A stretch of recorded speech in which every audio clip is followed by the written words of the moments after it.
Vamos então fazer a nossa ascese no Salmo 24, irmãos. Diz assim o Salmo 24, a vinda do Rei da Glória. Ao Senhor pertence a terra e tudo que nela se contém, o mundo e os que nele habitam. Fundou a ele sobre os mares e sobre as correntes estabeleceu. Quem subirá ao monte do Senhor? Quem há de permanecer no seu santo lugar? O que é limpo de mãos e puro de coração, o que não entrega a sua alma à falsidade nem jura dolosamente. Este obterá do Senhor a bênção e a justiça de Deus da sua salvação. Tal é a geração dos que o buscam, dos que buscam a face do Deus de Jacó. Levantai, ó portas, as vossas cabeças, levantai, ó portais eternos, para que entre o Rei da Glória. Quem é o Rei da Glória? O Senhor forte e poderoso, o Senhor poderoso nas batalhas. Levantai, ó portas, as vossas cabeças, levantai-vos, ó portais eternos, para que entre o Rei da Glória. Quem é esse Rei da Glória? O Senhor dos Exércitos, ele é o Rei da Glória. Isso é interessante, esse salmo, irmãos e irmãs, queridos, porque veja, o foco do Salmo 24, eu acredito que todos vocês conheçam bem esse salmo, já talvez pregaram neste salmo. O foco desse salmo não é a terra, mas é Deus. E a questão que o salmista Davi levanta aqui é: Deus é inalcançável. Como alcançar Deus? Agora, olha que impressionante. Ele fala de Deus, ao Senhor pertence a terra e tudo que nela se contém, o mundo e os que nele habitam. Está falando da majestade de Deus, da grande soberania de Deus. Deus é o Criador do planeta. Mas olha o que ele diz: quem subirá ao monte do Senhor? Quem há de permanecer no seu santo lugar? Ele faz duas perguntas muito interessantes. Mais uma vez eu falo para os irmãos, vamos não tentar olhar para esse texto com a mente cristã. Vamos tentar observar esse texto com a mente judaica do século X a.C. Olha o que ele diz. Quem habitará no monte do Senhor?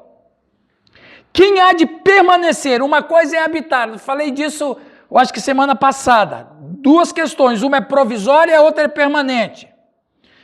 Agora ele diz, aí ele dá a resposta. Qual é a resposta? Agora, deixa eu fazer uma pergunta. Por que será?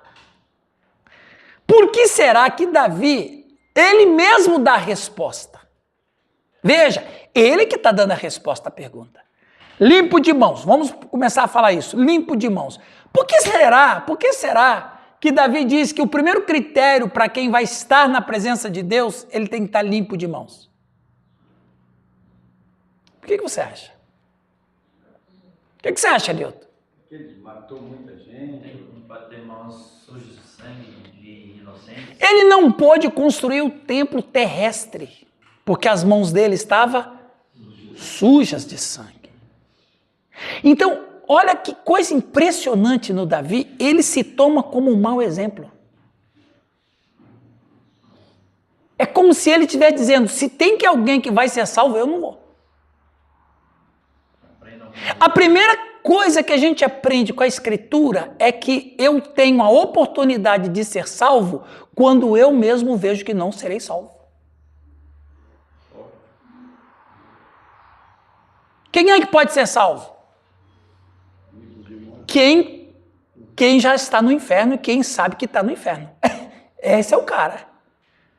Porque se eu preciso ser salvo, significa o quê?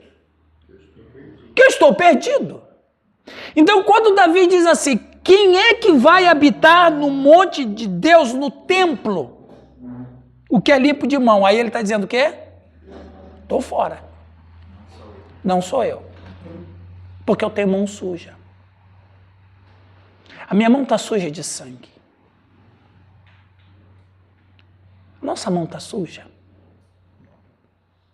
O que suja a nossa mão? Muitas coisas sujam a nossa mão. A nossa mão pode estar suja de coisas que nós fazemos, porque as mãos dá a ideia de que faz, não é? Fazemos às vezes coisas más. Fazemos coisas que não agradam a Deus. Falamos coisas ferinas. Tomamos atitudes e gestos e ações que de fato sujam minhas mãos. Lembra de Pilatos quando ele lavou as mãos? O ato de Pilatos lavar as mãos é que quando ele ficou sabendo que Jesus se chamava Filho de Deus e consequentemente Deus, ele imaginava que Jesus fosse um filho de um Júpiter, que o Júpiter era o deus dos deuses dos romanos. Júpiter era o deus mais importante. Júpiter para os romanos, Zeus para os gregos. O que? Ele é filho de Deus? Eu sei o que acontece quando alguém fere um filho de Deus. Aí ele lava as mãos, ele está falando para o Deus, que é pai daquele homem ali, que olha, eu não tenho nada a ver com isso, eu estou com a mão limpa. Essa é a ideia. Então Davi vai dizer o quê? Eu estou fora. Quem é que quer ser salvo? É quem se vê fora. É a primeira coisa que a gente vê aqui. Quem é limpo de mãos? Eu não tenho mãos limpas. Agora, outra. Puro de coração. Bom, coração eu já falei para vocês várias vezes e várias vezes, que coração na Escritura tem no Antigo Testamento e no Novo também tem a ver com o quê? Com a mente. Porque quando Jesus diz que é do coração que procede os maus desígnios, ele também, como uma mente judaica, uma cultura judaica, ele quer dizer o quê? Que todas as nossas ações condenáveis vêm porque nós pensamos. Né? Aí ele vai dizer, quem é puro de coração? Bom, aí ele não é puro, né? Porque a mente dele trabalha mil por hora. Davi era hoje, se ele fosse fazer uma consulta num psicólogo, qual é a doença moderna que tem hoje? Que as pessoas que são aceleradas? Hiperativo, TDAH. Ele ia ser, ele ia tomar um ansiolítico com certeza. E ele era um cara que não descansava, a mente dele estava sempre trabalhando, e nem sempre trabalhava certo. Ele trabalhava errado. Ele olha para uma mulher tomando banho e pensa. Ele sabe que aquela mulher tem um marido. O que ele pensa? Vou matar ele. Então, veja. Aí ele olha e diz, eu estou fora de novo. 2 vezes eu estou fora de novo. Eu estou lascado. Como diz o baiano, eu estou lenhado. Né? Mas ele vai dizendo, seja bem-vindo. Aí ele vai dizendo, e que não entrega a sua alma à falsidade, nem jura dolosamente. Agora, ele olha para si e fala, eu estou fora, mas ele vai dizer assim, este obterá do Senhor a bênção e a justiça de Deus da sua salvação. Então, ele vai dizer aqui assim, é Deus quem vai justificar a mim. Por mim mesmo eu não tenho condição de habitar no seu santo monte, eu não tenho condição de habitar no seu santo templo, mas Deus vai possibilitar isso para mim. E aí ele diz uma coisa impressionante aqui também. Versículo de número 6. Tal é a geração dos que o buscam. Dos que buscam a face do Deus de... Por que ele fala Jacó? Você já parou para pensar? Por que Davi está dizendo Jacó aqui? Jacó é o pai da nação. Seja bem-vindo, chegou na hora. Ali tem uma cadeira. O cara tá bonitão, hein? Nossa, aí não, e bonitinho na beca, hein? Tava na missa. Pode sentar ali, ô Sidney, tá na beca agora. Tá Tá estiloso. Tá estiloso. Aí, irmãos. Amém. Aí sim. Isso aqui é moral, hein, Nilton? É um cumprimento apostólico. É o cumprimento apostólico. Muito bem. Olha que interessante. Ele diz, por que ele fala Deus dele? Por que ele menciona Jacó? O outro é trapaceiro, né? Que foi Foi salvo. Hã? Jacó era trapaceiro e foi salvo. Opa! Sim, Nilton. Ele fala de Jacó. Olha que interessante. Ele fala de Jacó porque ele acha alguém pior do que ele. Ele acha alguém pior do que ele. E foi salvo. Por que Jacó foi salvo? Exato, porque olha que. Gente, que impressionante a escritura. Né? Val de Jaboque. Olha o que ele disse. Tal é a geração dos que o buscam. Que geração? A geração que busca a face do Deus Jacó. Porque se Jacó, que foi o maior pilantra, encontrou em Deus salvação, então tem salvação para mim também. Tenho chance. Eu tenho chance. E ele não coloca Jacó como o pior pecador. Ele coloca Jacó como o pior pecador que foi salvo. Se o pior foi salvo, imagina eu tenho chance. E quando ele fala que a geração de Jacó, ele quis dizer o seguinte: se o pior pecador foi salvo, qualquer um pode ser salvo. Ele usa o Jacó como dois exemplos, um de negativo e um positivo. Tudo está em Jacó. O Jacó foi o maior pilantra, mas ele encontrou em Deus o quê? Ele encontrou em Deus a justiça e a salvação. Porque é isso que ele fala no verso de cima. Quem é que vai entrar lá, Edna? Quem sofre ou quem herda a justiça de Deus e a salvação de Deus. Aí ele vai falar assim, a gente, para herdar a justiça de Deus e a salvação de Deus, a gente tem que fazer igual Jacó. O que eu tenho que fazer? Eu preciso lutar, buscar. Quando ele fala buscar ali, não é isso? Tal é a geração dos que o buscam. Como que Jacó buscou a justiça de Deus? Ele buscou a justiça de Deus lutando contra Deus. E qual é a luta dele com Deus? É a luta de dizer, eu sou pecador, me tira desse laço do inferno. Quando as pessoas pensam que o Jacó estava ali, tadinho do Jacózinho, né? Quando as pessoas pensam que o Jacó estava brigando com Deus, é o contrário. Ele estava brigando com Deus, dizendo, me tira desse inferno. E aí, a frase célebre dele é, não te deixarei enquanto não me abençoares. Se o camarada era rico, se o camarada tinha muita grana, tinha posse, tinha bois, tinha ovelha, ele não faltava nada para ele, mas ainda assim Jacó falou, eu não sairei, eu não te deixarei sem que você me abençoe. Qual era a bênção que ele procurava? O perdão de Deus. Nesse momento, o que ele estava fazendo? Buscando a face de Deus. Para buscar a face de Deus, só clamando por misericórdia. Que coisa impressionante, né? Maravilhoso. Então, a pergunta de Davi, quem é que pode habitar no santo templo de Deus? Eu não vou. Porque eu tenho mão suja, meu coração não é puro. Mas se Jacó teve, eu também posso ter.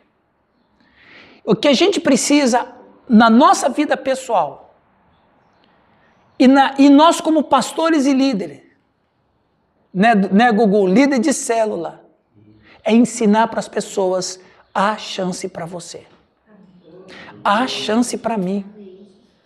Há perdão para mim. Há perdão para o Irã Góes. Há perdão para o Nilton Martins. Há perdão para o Sérgio. Há perdão para a Suzy. Há perdão para o Romualdo. Há perdão para qualquer um de nós. Mas nós precisamos buscar a sua face. Fala, Marcos. Bom, já que eu vim tem que incomodar, né? Você falando de Jacó é uma observação muito importante nessa questão que Davi citou Jacó, porque Jacó, quando ele saiu da casa do pai dele, ele saiu carregando uma mentira. Olha, uma? Não. Ele era a própria mentira. Mas aí ele disse ao pai, quando ele se apresentou ao pai, ele mentiu, sou uma pessoa que eu não era. E eu vejo que Deus abençoou ele, Deus mudou assim a situação, porém ele precisava de uma confissão para quebrar uma maldição. Naquela questão, quando o anjo, o próprio Deus, perguntou qual era o nome dele. Para o pai, ele falou que era o irmão, e para ir para Deus naquele momento. Ele teve que ser sincero. E Deus está limpando. Ele foi quebrada uma maldição naquilo. Declara o que você é agora. Talvez a gente vê muita gente, ou talvez até nós, carregando algo que precisa ser quebrado. Quebrada. E as coisas talvez não dão certo por causa disso. E eu preciso ser abençoado. Né? Aliás, tem coisas que dão certo, mas não são coisas abençoadas. Como Jacó. Tudo para ele estava dando certo. Tudo estava dando certo, humanamente falando. Tudo estava prosperando. Mas era uma prosperidade ilusória. Ser sucesso não quer dizer que o cara está sendo... Exatamente. Senão a máfia e 80% de Brasília são os mais abençoados. Sim. Bênção terrena. Né? Eu estou sendo misericordioso. Amém, queridos? Vamos buscar a face desse Deus. Vamos orar, Deus. O Giovanni, quer orar para nós, por favor? Vamos orar em nome de Jesus, pedindo a bênção sobre a nossa alma. Queremos te louvar a Deus por esse momento profético, momento de estudo,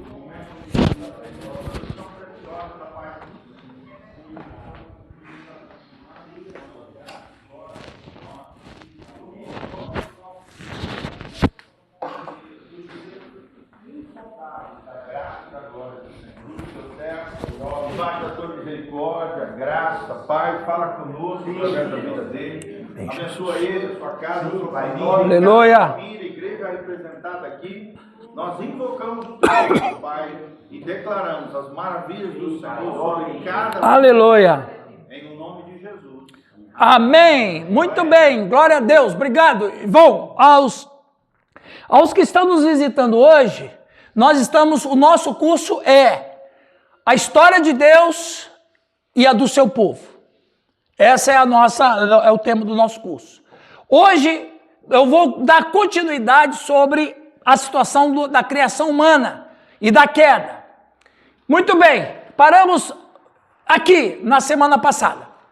Foi dito que uma árvore é um símbolo da lei divina, que pelo menos isso representava um lugar visível em que a instrução do que Deus significava. Agora, perceba que esse meio, a árvore, não era provocação. Veja bem, às vezes as pessoas falam bem assim, porque Deus colocou as árvores no jardim para tentar. Não, Deus não tenta ninguém. As árvores eram o limite do governo de nossos pais. Deus coloca as árvores ali e diz, vocês governam todo o planeta, mas essas árvores lembram que vocês têm um poder maior do que o de vocês. Então essa era a ideia. Agora, eu gostaria que você prestasse atenção nisso aqui. Não era, agora perceba que esse meio, a árvore, não era provocação, pois o máximo era permitido ao homem e o mínimo era proibido. Não era o mínimo permitido e o máximo proibido, mas era o máximo permitido e o mínimo proibido de todas as árvores. Percebe que Deus foi generoso com os nossos pais. O máximo foi permitido, não o mínimo. Não foi o máximo proibido. O que acontece com a mente da gente quando a gente transfere este assunto para Deus? Nós temos uma mente, muitas vezes, irmãos, uma mente judiciosa. Nós não sabemos separar o que é uma consequência ou o que é um castigo.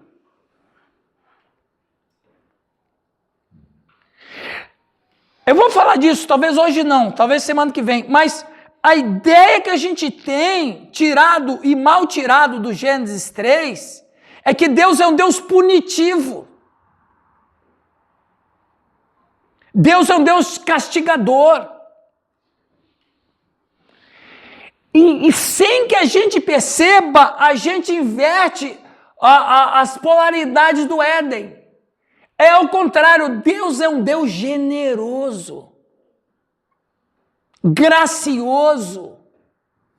Lá no Éden, quando Deus questiona Adão sobre o que aconteceu, ele não vai punir, não existe punição no Éden. É consequência. A punição, quem deu foi o próprio homem. Ele que se puniu.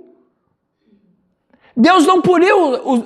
Deus disse, se comer dessa árvore, certamente, isso aqui não é um castigo, é uma consequência, é um aviso de uma consequência. Por isso que Deus não chega depois, a Trindade não chega no jardim chutando balde. Pelo contrário, a palavra que a Trindade tem para com os nossos pais é uma palavra de bênção. Quando ele vai profetizar que o descendente da mulher vai esmagar a cabeça da serpente. É uma palavra de bênção. Então, a ideia que temos é que Deus só proíbe. E é errado. Deus é um Deus generoso. O que põe limites na nossa vida é o Espírito Santo em nós. Ele que nos ajuda a viver dentro do limite. Os irmãos estão entendendo? Já começa com o Éden. Então, Deus... Opa. Deu uma desgovernada aqui. Então, veja.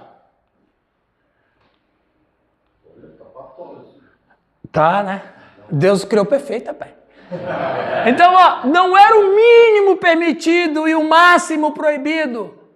Mas na mente da Suzy, às vezes, ela pensa nisso aqui. Que é o máximo proibido e o mínimo. Agora, se o máximo é proibido, o mínimo é permitido, qual é a ideia que nós temos de Deus? Não. Qual é a ideia que a gente tem de Deus se o máximo é proibido e o mínimo é permitido?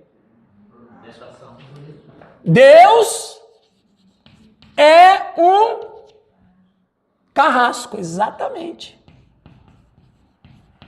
Porque Deus me dá uma existência que eu não posso fazer quase nada e não posso fazer quase tudo.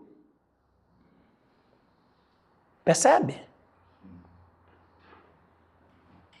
Então, o Paulo vai dar uma invertida nesse pensamento quando ele diz: todas as coisas me são, mas nem todas.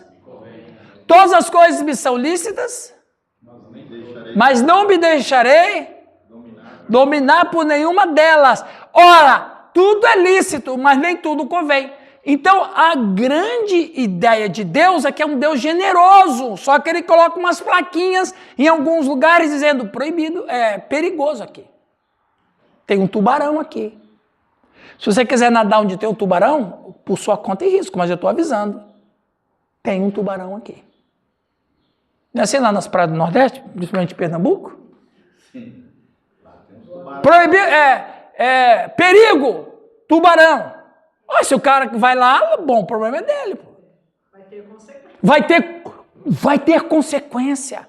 O tubarão atacou um cara, o cara não morreu, mas perdeu um braço. Vai ficar sem braço o resto da vida, mas é consequência. Consequência do tubarão. Foi de Deus? Não. Não, a culpa é da prefeitura, eu vou processar a prefeitura. Não, a prefeitura colocou uma placa lá, meu. Percebe? Continuando. O patola aqui, né? Eu fiz a pregação lá. Qual é a voz que te domina? Eita glória, viu? Viu? Isso é benção. Glória a Deus. Consequência do tubarão, a próxima. Fica nervoso, coloca o imposto no duplo. Agora, se Adão tivesse obedecido a Deus e resistido à serpente, ele teria desenvolvido um caráter santo. Lembra que nós falamos disso? e experimentado maiores bênçãos e uma comunhão mais profunda com Deus. Mesmo agora, somos apresentados a uma escolha. Acreditaremos e obedeceremos ao mandamento de Jesus ou iremos, por meio de ato deliberado de desobediência, rejeitar Deus e seu dom da salvação? Essa é a questão. Deus não vai segurar ninguém. Lembra daquele famoso texto em João 6? A turma estava todo mundo abandonando Jesus e Jesus chega para os seus mais, a sua classe elite, a sua elite, e diz assim: vocês também querem ir? Quer? Para que iremos, covardes? Para que iremos? Só tu tens as palavras de vida eterna. Não é nem de salvação, porque eles não era o assunto, era vida eterna. Quem é que vai completar a nossa vida se não for o Senhor?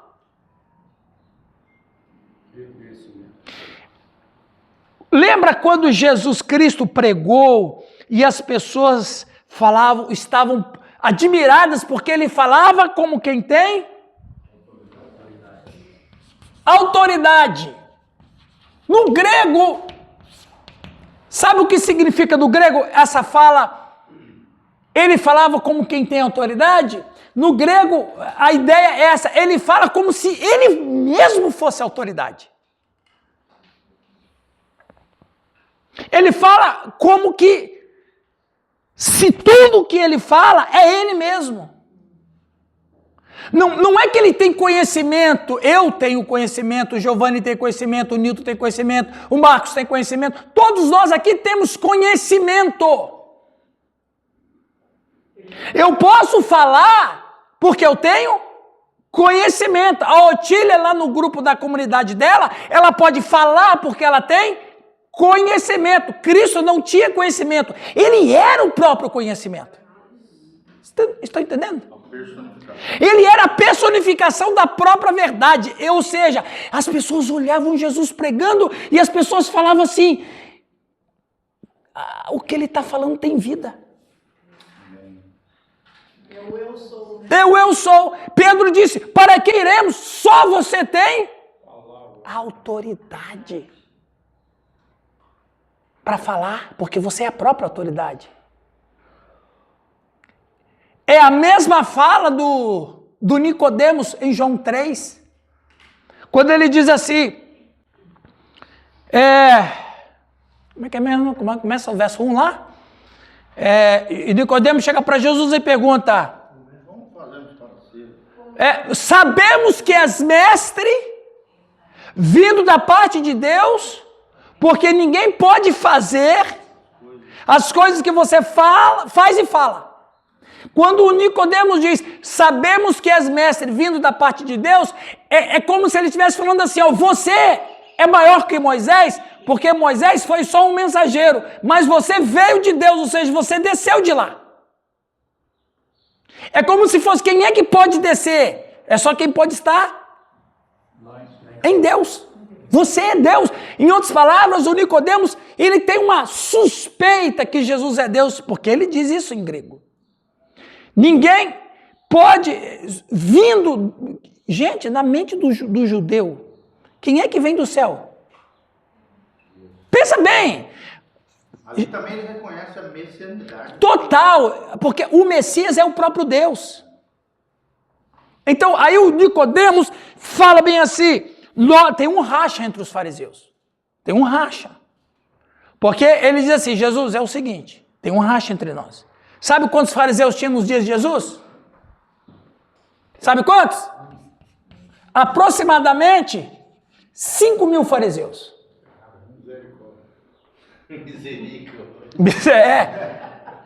Mas só que o seguinte, os fariseus não eram de todos maus. Eles tinham bons princípios. É que é uma turma que não prestava. É como o pastor. Tem pastor que a gente é muito boa, mas tem pastor que é do Satanás. Ô, louco. Então veja, é porque na verdade a palavra farisaico e fariseu, ela está desgastada, na verdade ela está despossuída do seu sentido original. Porque os fariseus, eles eram homens zelosos. O problema dos fariseus é que eles foram encapsulados pelo próprio ministério. Um zelo sem entendimento. Não, eles foram encapsulados pelo próprio ministério. O zelo se tornou sem entendimento porque eles foram despersonalizados.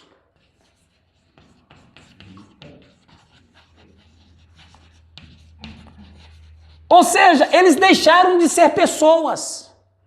Porque quando alguém olha para o outro se considerando superior, eu já não sou mais uma pessoa, eu sou o próprio ente. Porque quem olha o outro como pessoa, ele vai ter misericórdia, compaixão, graça, empatia. Por quê? Porque eu também sou pessoa. Eu entendo a Delma. Eu entendo a Suzy. Eu entendo o Oswaldo. Eu entendo o Alex. Porque eu sou o quê? Uma pessoa.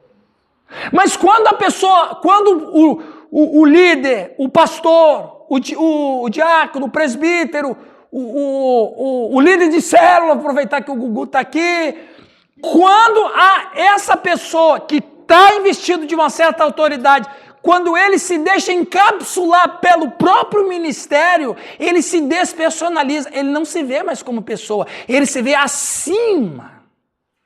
Por isso que ele não tem misericórdia, não tem compaixão, não tem empatia, não tem nada disso. O ministério corrompe. O ministério corrompe o cara. Ele já não olha ninguém mais no mesmo nível, ele se olha acima. Quem é que olha acima da gente? Só Deus. Então o que ele é? Ele é no seu subconsciente. Deus. Deus. Pastor, Sim. vou fazer uma comparação aqui bem com o que nós vivemos, né? Uhum. Às vezes eu convido um pastor ou outro amigo, conhecido, para vir estudar, para vir buscar. E eles não veem porque eles acham que eles já têm todo conhecimento. Sabe que eles não precisam. É uma biblioteca ambulante. Aí eu vou brincar até falando assim, naquela época dos fariseus não tinham os irã da vida. Sentiam, eles achavam que já sabiam tudo. Deus já... Tem pastor que se considera secretário da Santíssima Trindade. Às vezes a gente convida um pastor, eu, amigos, às vezes eu convido, a gente, claro que você não vai convidar uma pessoa que é leiga, que não tem nenhum conhecimento, que não vai entender. Uhum. Mas você convida alguém que você acha que já tem um bom conhecimento, que sempre pensa, poxa, se ele agregar um pouco mais de conhecimento, vai. Né? E até mesmo eu estou aqui, não que eu me considero que eu sei mais do que todos vocês, mas o que eu sei, eu compartilho, vocês devolvem o compartilhamento e a gente vai crescendo. Então veja, Que a multiforme sabedoria de os fariseus têm um racha neles. Vamos dizer assim, 2.000 creem que você é o Messias, 3.000 não creem que você é o Messias, porque o que você fala e o que você faz é só alguém que vem de Deus. Esse vir de Deus é mais... Nem Moisés veio de Deus. Vocês percebem? É como se fosse assim, você é Deus. Para que a gente vai? Então veja, irmãos, quando a gente para observar isso, ou a gente ama esse Jesus Cristo e segue-o, ou a gente abandona ele. Não tem outro jeito. Eu estava refazendo eu estava lendo um texto. Eu ia falar isso para vocês semana passada, esqueci. Hoje eu vou falar. Estou falando de Jesus. Oswaldo, anota o sermão aí. Alguém já fez uma pergunta para você assim? Eu quero fazer a pergunta aqui para todos vocês, principalmente os pastores e líderes aqui. Alguém já perguntou assim para vocês? Se os romanos não tivessem crucificado Cristo e tendo a profecia de que ele morreria, como ia ser? Alguém já perguntou isso para vocês? Eu pergunto para você, Nilton. Eu já pensei. Né? Você já pensou? Eu já pensei nisso há anos atrás. Alguém uma vez me perguntou, ou alguém, eu não lembro, faz muito tempo, ou alguém estava perguntando, eu não lembro, mas alguém fez uma pergunta. Se os romanos não tivessem matado Jesus, Mas a profecia diz que o Messias tem que morrer. Isaías 53. Como que seria? É uma pergunta que incomoda. Aí, esse tempo atrás, um mês atrás, mais ou menos, eu estava lendo um texto, eu me lembrei. Eu falei, Deus, achei a resposta. Achei resposta para essa pergunta tão difícil. Sabe qual é a resposta que Deus falou para mim? A resposta que Deus falou para mim foi Abraão e Isaac. O que Deus falou para Abraão? Pega o teu filho, teu único filho, suba ao monte e sacrifique-o para mim. Se os romanos não tivessem na história, Deus ia falar para o sumo sacerdote, que eu acredito seria João Batista. Pegue meu filho, suba ao monte e sacrifica ele. Eu acredito que aconteceria desse mesmo jeito. Ele morreria de um jeito ou de outro. A outra possibilidade é que os próprios judeus também. Não, mas se fosse tudo, se tivesse acontecido tudo certo. Ali tem uma questão legal. Os romanos mataram sim, quem queria eram os judeus. Sim. Eles não podiam por uma questão sim, legal, eles não podiam executar ninguém. Eu estou dizendo, se não tivesse invasão de romanos, eu estou numa hipótese. E a gente que é professor e pastor, você tem que pensar em todas as hipóteses, até aquelas que talvez não vai chegar, mas vai que chegue. Para Jesus ser sacrificado pelas próprias mãos dos judeus, quando os judeus não o quereriam, só é possível sem a presença dos romanos lá. Vamos dizer que tudo foi muito certo, todo mundo muito bom, os romanos não invadiram Israel, Israel era independente, Israel tinha um trono, Israel tinha... Vamos dizer que estava tudo nos conformes. Quando chegasse a hora do Filho de Deus ser morto, Deus falaria para o seu sumo sacerdote, está na hora, vai lá e sacrifica ele. Ponto. Agora, na história, como aconteceu isso que você está falando. Então, é uma coisa impressionante. A gente sabe, é uma coisa assim, uau! Como é que Deus planeja as coisas de uma maneira tão perfeita? Mesmo que a gente tenha caído em desgraça. Eu gostaria de ler. Quem lê para nós? Não, está muito pequeno, não é para ler? Alguém quer ler? Eu leio. Lê lá para o Giovanni. Dá para ler certinho? Gênesis 3, o texto é de 1 a 19, mas só vamos ler até o 4. Ora, a serpente era mais sutil do que qualquer animal do campo que o Senhor Deus tinha feito. E disse à mulher, sim, disse Deus, não comereis de toda a árvore do jardim? E disse a mulher à serpente, podemos comer do fruto das árvores do jardim, mas do fruto da árvore que está no meio do jardim, disse Deus, não comereis dele, nem nele tocareis, para que não morrais. E a serpente disse à mulher, certamente não morrereis. Eu vou tratar esse diálogo palavra por palavra. Gênesis 2,16, o que fato Deus falou? E o Senhor, Deus, ordenou ao homem, dizendo, de toda árvore do jardim comerás de toda. Ou seja, a ordem de Deus era, o máximo era a permissão. E não o contrário. Falei no comecinho. Comerás de toda árvore do jardim, comerás livremente, mas da árvore do conhecimento do bem e do mal, dela não comerás, porque no dia em que dela comerdes, certamente morrerás. Preste atenção. Dela não comerás. Preste atenção. Prestem atenção nesse texto. Ele não disse, mas da árvore do conhecimento do bem e do mal, dela não comerás, porque eu não quero. Não tem isso. Ele já diz ali que vai acontecer. Porque no dia que você... Agora eu pergunto, foi uma árvore proibida ou foi uma árvore para ter cuidado? Teste. Opa! Porque se é proibido, Otília, ele diria, dela não comerás, porque eu estou proibindo. Eu não quero. Por que o senhor não quer? Porque eu não quero. Mas ele não diz isso. Ele diz, não coma, porque no dia que dele comerdes, certamente morrerás. É como se ele estivesse dizendo, você pode comer de tudo, mas não coma dessa. Se você comer dessa, você vai morrer. Evita comer essa árvore. Faz mal, é veneno. Porque se é... Então, era um limite que Deus estava colocando e também esperando... Bom, vamos ouvir Deus. Agora, olha que interessante. Só uma curiosidade, tá ok? A maçã, Giovanni. Sabe quem é o pai da maçã? Eu achei. Faz tempo que eu achei o pai da maçã. Mas eu sempre falava dele aqui para vocês. Não, sempre não. Uma vez ou outra eu falei para vocês sobre isso, há algum tempo atrás. Mas aí eu falei, não, eu vou levar essa informação, porque eles precisam saber. Alguém vai perguntar. Quem é o pai da maçã? Esse alemão, Albrecht Dürer.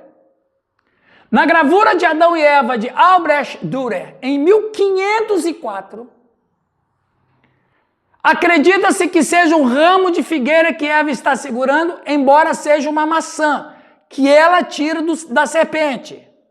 O fruto proibido parece ter se estabelecido amplamente na maçã doce doméstica na arte europeia. Lembra que eu falei para vocês que a maçã está lá por causa de um quadro, de um pintor da Idade Média, porque a maçã era um fruto que a nobreza comia? Então eu agora estou trazendo mais concretagem no que eu disse. Ficou famosa com o Steve Jobs.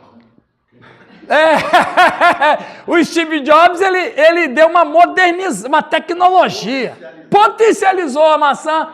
Qual o nome dele? Memorize, porque vai cair na prova. Albrecht Dürer. Qual ano? 1504. Pastor, Sim. eu sempre falo com os meninos lá no chá, principalmente quando eles estão saindo do processo de tratamento, eu sempre falo para eles, olha, você pode comer de tudo, menos da maçã. É verdade. Menos daquela... Exato. Entenda que antes você achava que a vida que era só aquilo. Hoje, Deus está te dando todas as possibilidades. A droga é para você só fruto da árvore do céu. Cuidado. Cuidado, que você sabe o que vai acontecer. Exatamente. Muito bem. Aí. Peraí, pastor, só um pouquinho. Como é o nome do cara? Albrecht Dürer. Albrecht Dürer. É alemão. Tinha que ser.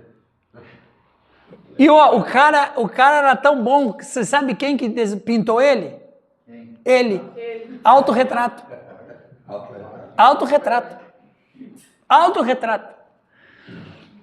Devido a uma confusão linguística entre duas palavras não relacionadas, malu, um substantivo latino, nativo que significa mal, do adjetivo malus, e malum, outro substantivo latino, emprestado do grego melon, o que a gente come como melão, né?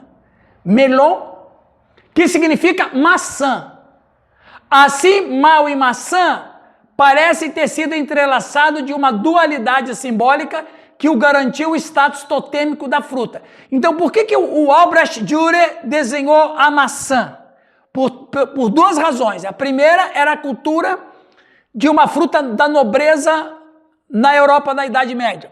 E a outra foi uma confusão linguística da palavra malum, no latim, e melon em grego.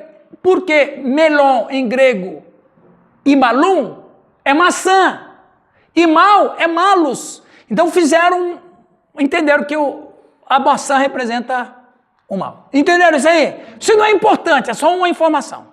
Que é uma informação preciosa, né? Agora, vou mostrar para vocês o desenho que ele fez em 1504 de Adão e Eva, de onde ele põe a maçã no palco da história. É esse desenho aqui. Aí você pode ver que aqui na mão dela, a serpente está dando uma maçã para ela. Não tinha um copinho perfeito, não, é. Eu sabia que alguém ia... tinha que ser, né? Eu acho que a serpente deu uma maçã falando que a maçã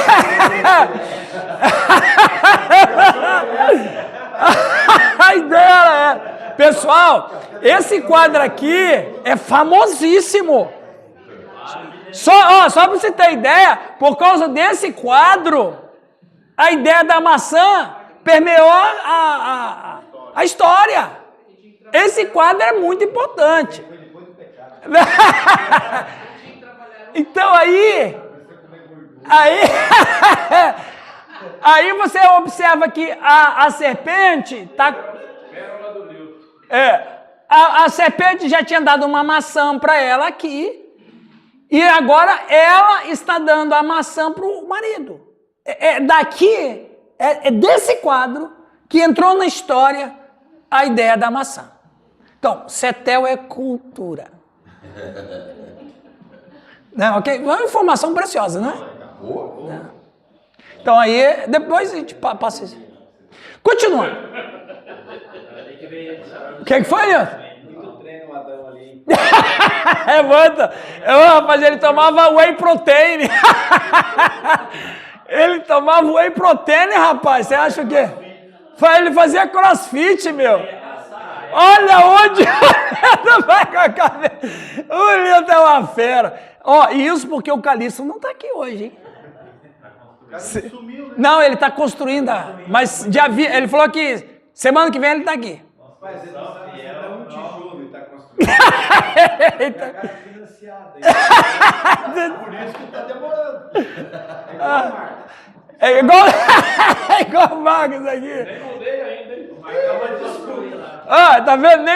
Desde o começo do ano ele falou que não estava vindo no curso porque estava mudando, né? Tá construindo. Estou na fase agora. Acaba, rapaz. Que acaba. O pintor, ele entrou, tá na parte de massa na casa. Semana que vem vai fazer a pintura. Tá bom. Tamanho da obra. Continuando. Satanás, o anjo caído, através da serpente, semeou a ideia de rebelião contra a soberania divina. Pessoal, isso aqui é importante falar. O que é rebelião no seu conhecimento? O que é uma rebelião, um rebelde? Levanta contra a autoridade. O rebelde é alguém que se levanta contra uma autoridade? É isso que vocês interpretam o rebelde? Não, pode falar, não tem problema, não é pegadinha, não. É o que a gente entende, né? Alguém que não aceita. Que representa a autoridade. Quer tomar o lugar da autoridade.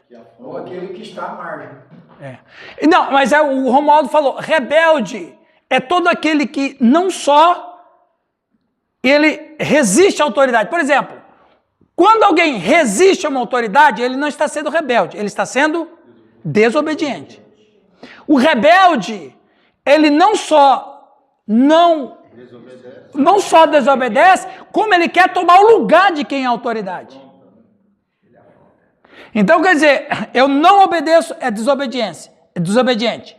Não é só não obedecer, é querer tomar o lugar de quem está na cadeira. E isso é rebelde. Exatamente, isso que é rebelde. Então, rebelião não é desobediência. Desobediência é desobediência, é não cumprir uma ordem. Rebelião é querer tomar o lugar de quem está governando. É uma insurreição. Isso é a rebelião. Então, Satanás, o anjo caído, através da serpente, semeou a ideia de rebelião. Vocês podem ser deuses. Né? Contra a soberania divina, colocando no coração do homem, através da mulher, a possibilidade de ser igual a Deus. Visto Deus ter feito ele a sua imagem e semelhança. Vamos imaginar ele não falou isso, mas em outras palavras ele poderia ter falado bem assim. Eva, Deus não criou vocês a imagem e semelhança dele? Criou. Então, pensa comigo, Eva. Se Deus criou vocês à imagem e semelhança dele, por que Ele não deixa vocês serem deuses? Não é possível esse diálogo? Ele falar, Deus vem aqui de noite e come dessa maçã, vocês podem comer também. Deus, na verdade, Deus é que Ele só é Deus porque Ele come desse fruto. Voltando da maçã, eu não acredito que o fruto faz parte da cadeia alimentar da gente. Eu acredito que era um tipo de fruto, só aquele tipo de fruto. Entenderam? Que Deus criou naquele dia, naquele lugar, para aquele momento. Ok? Não é maçã, não é melão, não é nada, não é nenhuma fruta da cadeia alimentar. Porque se fosse estar no duvidoso. Exatamente. Perfeito. Só existia no jardim, só lá. Só lá, e era o único exemplar, é aquele lá. Sem semente. Continuando. Visto ter feito o seu... E concedeu um reinado. Assim Satanás plantou no coração do homem o desejo cobiçoso de autoexaltação, de querer para si a glória que pertencia somente a Deus. Então pensa comigo, Eva. Vocês são imagem e semelhança de Deus, não é? Sim. Vocês também não governam? Sim. Então, vocês são quase deuses. Não precisa muito. Para vocês ser deuses mesmo, só comer daquele fruto. Deus não quer que você coma daquele fruto, porque Ele come. Ele é Deus porque Ele come daquele fruto ali. Se você comer daquele fruto, você não precisa mais de Deus. Você vai ser Deus. Pensa a engenharia da mentira que nós vamos trabalhar. Legal esse título. O quê? A engenharia. Anota aí, Oswaldo. Tá anotando tudo lá, Oswaldo. A engenharia da mentira. Pastor, Sim, Sidney. uma vez eu vi uma teoria de que a serpente, na verdade, também não podia ter acesso a comer a fruta, porque Deus havia dito que não era para comer. E que ela precisava que a Eva, ou que o homem comesse, para ver o que queria acontecer, qual era o resultado daquilo. Por isso, então, ela, além de... Ele não estava preocupado que Adão e Eva, o que ia acontecer com eles. Ela queria saber qual era o efeito do que iria acontecer se alguém comesse. O que iria acontecer, o que ia ser revelado. O que ia ser revelado. Exatamente. Talvez... Lógico. Claro, lógico. Agora, vamos fazer um exercício aqui. Um exercício, ok? Um exercício de possibilidade. De possibilidade, não de certeza. De possibilidade. É como se Lúcifer dissesse para Deus assim: você sabe que eu vou conseguir fazê-los ser rebeldes. Você sabe. Eu vou tentá-los. Eu vou dar um jeito. Eu vou tentá-los. Você sabe que eu vou conseguir. Então, se a gente imaginar um diálogo desse, de Lúcifer, não com a serpente, de Lúcifer com Deus, então a gente pode imaginar Deus dizendo: a árvore vai estar lá, mas você não vai comer. Isso. Percebe? Aliás, deixa eu falar uma coisa aqui. Sabia que nós erramos mais do que Lúcifer?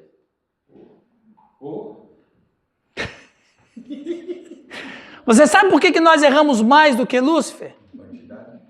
Não. Não. Os irmãos se entregando. Não. Você sabe que nós erramos mais do que o próprio diabo? Sabe por quê?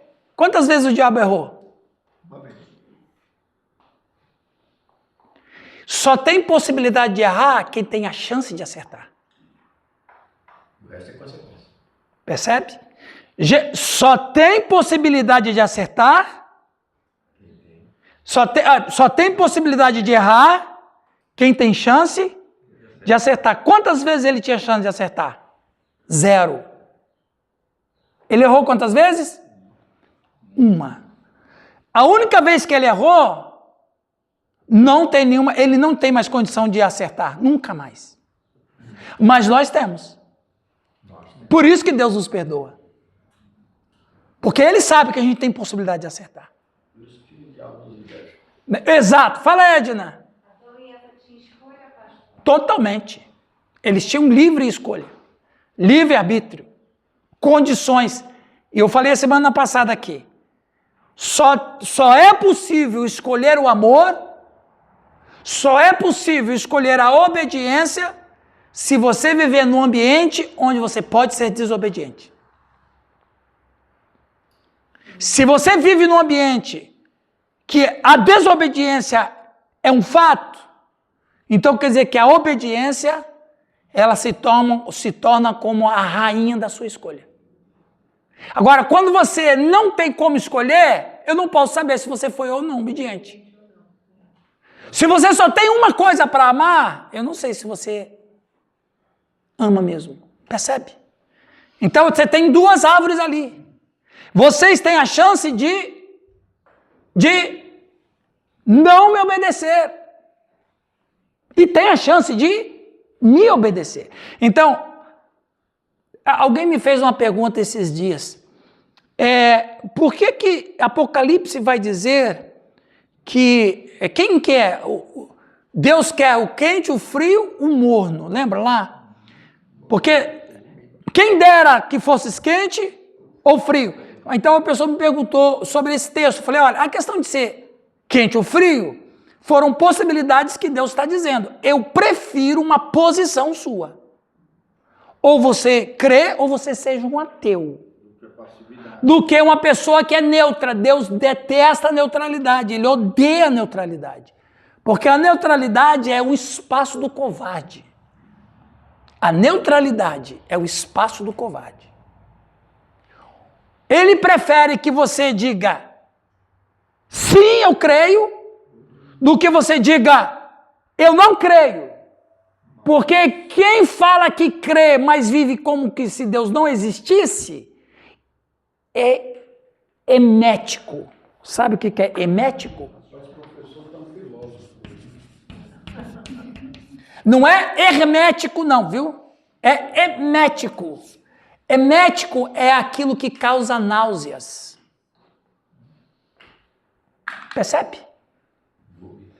Isso aí, doutora. Então, o que causa náuseas faz vomitar. Então aí, Edna, eles tinham livre escolha. Num ambiente onde eles podiam escolher errado também. Ok? Mas eles tinham livre escolha, eles não tinham, né? Porque não tinha, total. Sim. 100%.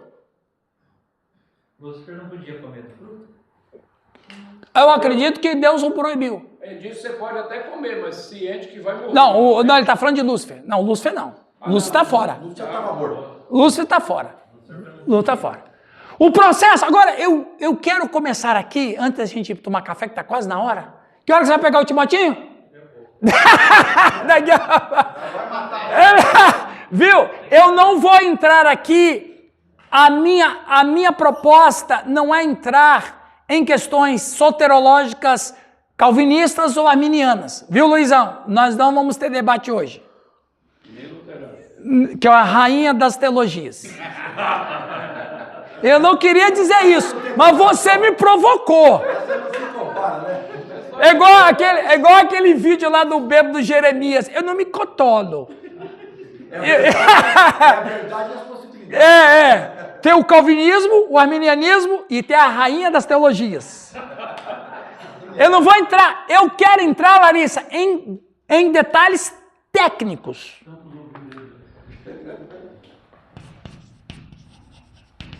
Detalhes técnicos. O processo de como a serpente conseguiu fazer o homem perder a comunhão com Deus. A mentira.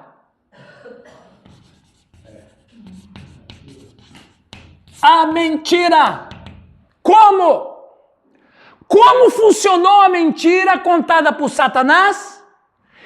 Entorpece a mente da pessoa usando dispositivos de confusão mental. Toda mentira, ela é um gatilho para uma confusão mental.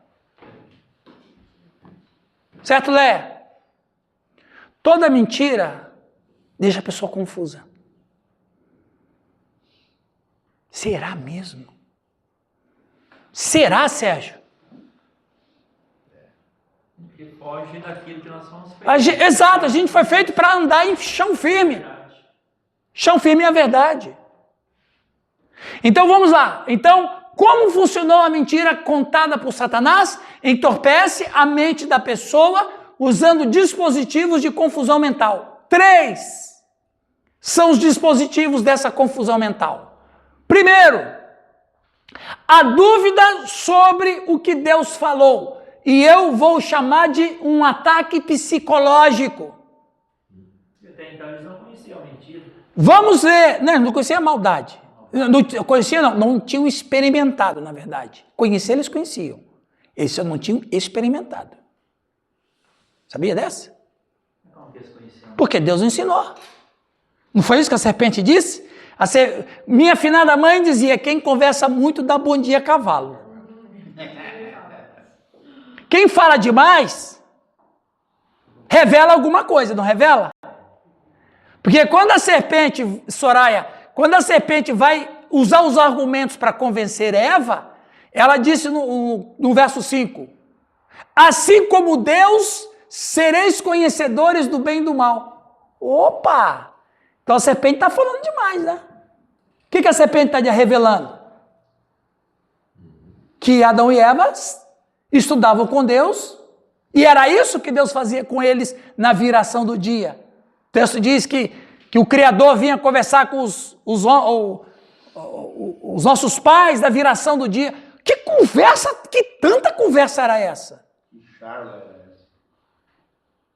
Ensinando para eles sobre o bem e o mal, porque o mal era uma possibilidade. A serpente não falou assim para ele, já vai ter novas possibilidades, não. E eu quero, entendeu? Eles conheciam o mal, mas não. Uma coisa é uma pessoa conhecer uma bebida alcoólica. Uma coisa é uma pessoa conhecer a existência da cocaína.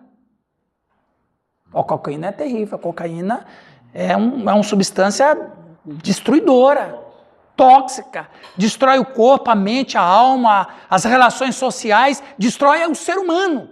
Ok, então eu tenho o quê?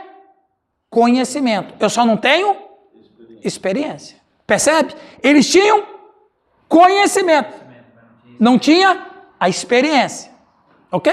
É interessante isso que eu vi uma reportagem, o pastor falando que isso aí é uma maneira errada de falar sobre a droga. Por quê? A droga é ruim, a droga destrói, a droga é isso. Realmente é verdade. Só que quando a pessoa experimenta, ela tem alguma sensação muito boa, né? Só que aí aquilo ali, o que acontece? Vicia ela e ela cada vez vai ter mais. Então tem que explicar também diferente. Bom, de repente essa daí que trouxe a eles, né? Essa curiosidade de conhecer o fruto. Não é o meu celular, hein? Não é, tá silencioso, tá? Continuando, então veja, vamos ler Gênesis 3, e eu quero ler, pessoal, Marcos, linha, palavra, e eu quero levar a mente de vocês comigo na intenção das palavras. Vocês querem aprender o óbvio ou vocês querem aprender? Aprender. Vocês estão aqui para aprender. E eu quero ver se eu consigo passar uma novidade para vocês, um ensinamento para vocês. Então nós vamos ler esse texto com lupa espiritual. Vamos ler. Quem vai ler para nós? O Giovanni prepara o microfone aí. O diácono Romualdo. Agora eu lembrei, o Eugênio não pôde vir hoje aqui. E quando o Eugênio não vem, é 5 que não vem, né? Ele teve uma missão de última hora e não pôde estar aqui. Vamos ler Gênesis 3. 1. Começa no 1. Ora, a serpente era mais astuta que todos os animais do campo que o Senhor Deus tinha feito. E esta disse à mulher: é assim que Deus disse: não comereis de toda a árvore do jardim? Continua. E disse a mulher à serpente: do fruto das árvores do jardim comeremos, mas do fruto da árvore que está no meio do jardim, disse Deus: Não comereis dele, nem nele tocareis, para que não morrais. Pausa. Vamos, só esses dois versículos tem assunto demais. Tem barulho demais para nossa cabeça. Veja bem. Ah, mas como é, primeiro, que a gente trata a serpente como serpente, depois da maldição, Ramiro. Mas antes a gente não sabe como ela era. Ah, por que Eva não estranhou que um animal estivesse falando com ela? Possivelmente aquela serpente falava. Porque veja, vamos aqui na hipótese. Isso não é doutrina, tá bom, pessoal? É hipótese, é informação. Antes de ter a Eva... Não. Meu... Repreende, Marcos. Põe a mão na cabeça dele, Nilton. Cerca aí os três aí, os três. Desaloja! Desaloja! Já Oswaldo aí, você atrapalha para Oswaldo. Oswaldo é o pentecostal aqui, né?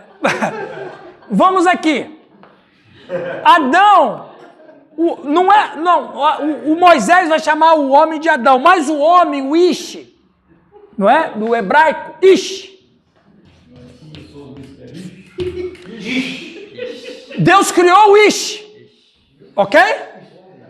Deus criou o Ish. Ish, em hebraico, macho. Sabe o que significa a palavra Ish na tradução literal? Que é, na verdade, macho é uma interpretação. Ish, literalmente falando, é aquilo que tem ponta. Ishar, que é chamado, traduzido para fêmea, aquilo que é côncavo. Então quer dizer que Deus nos criou potencialmente para relações sexuais. Isso significa que o pecado não foi relação sexual. Ok? Mas vamos deixar isso de lado. Deus, quando criou o Ish deu nome aos animais, não deu?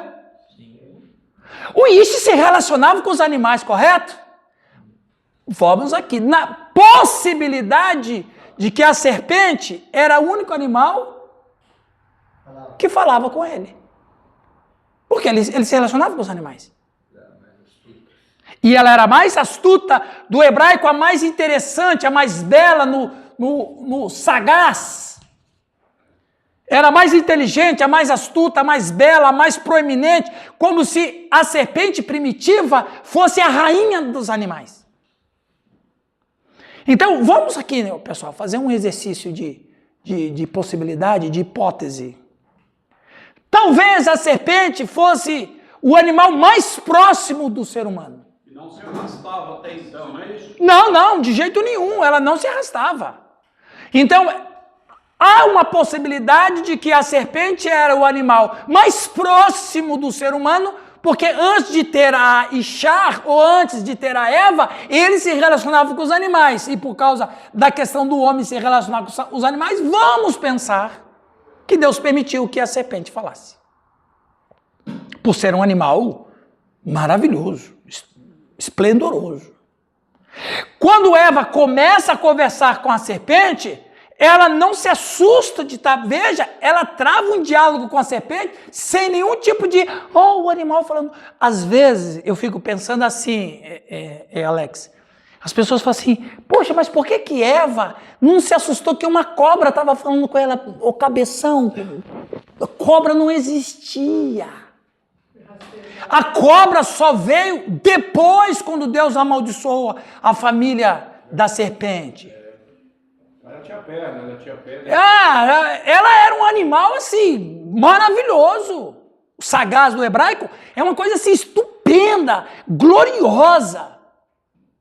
Então, se ela conversa com a serpente, então ela tinha familiaridade com a serpente. Ela se assustaria se uma leoa estivesse falando com ela. Falei, mas não, você não fala. Por que Lúcifer, ele usa a figura de uma serpente? Porque era a figura mais próxima, de mais confiança. Percebe, pessoal? Eu estou fazendo vocês entenderem isso aí? Que, Romualdo? Ela era mais parecida com ele, né? Porque ela Não vou dizer parecido, mas ela era mais próxima. Eram dos animais? Hã? Parecida, é uma cobra. Não. Antes da maldição. Cobra depois. Ela se tornou uma cobra depois, mas antes ela não era cobra. Era uma outra criatura. O nome, exatamente.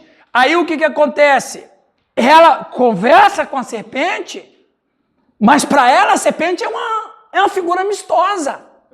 É normal. É comum. E Lúcifer, ele usa a figura de um animal do qual ela não vai se assustar e nem vai se admirar de estar falando, porque ela trava uma conversa.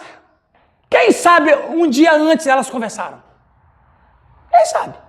Tomaram um cafezinho junto. Não, aí também você está esculachando.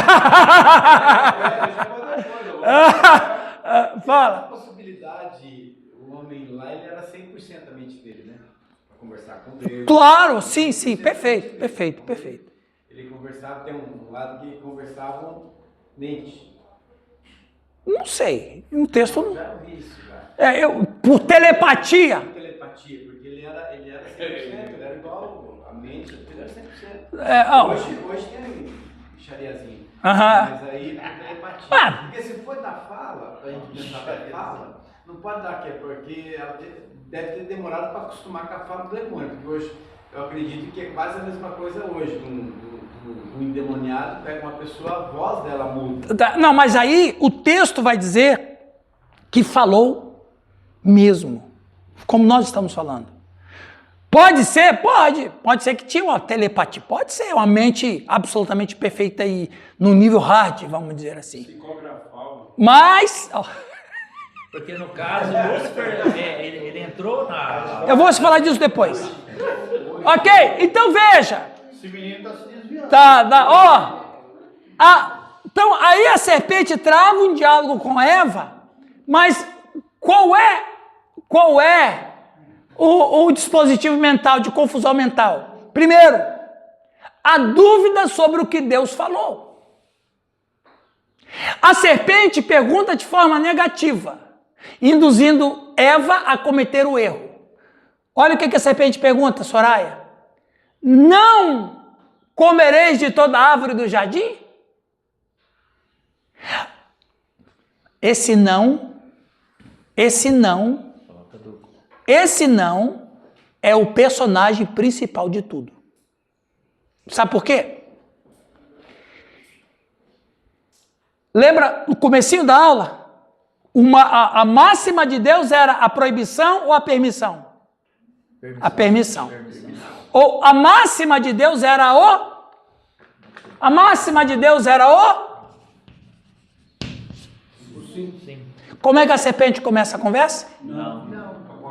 Bagunçou ela. Aí começa a bagunça da confusão mental.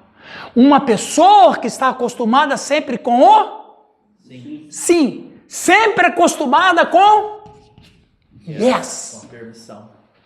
I can it. Yes, I can. Vamos continuar depois, né?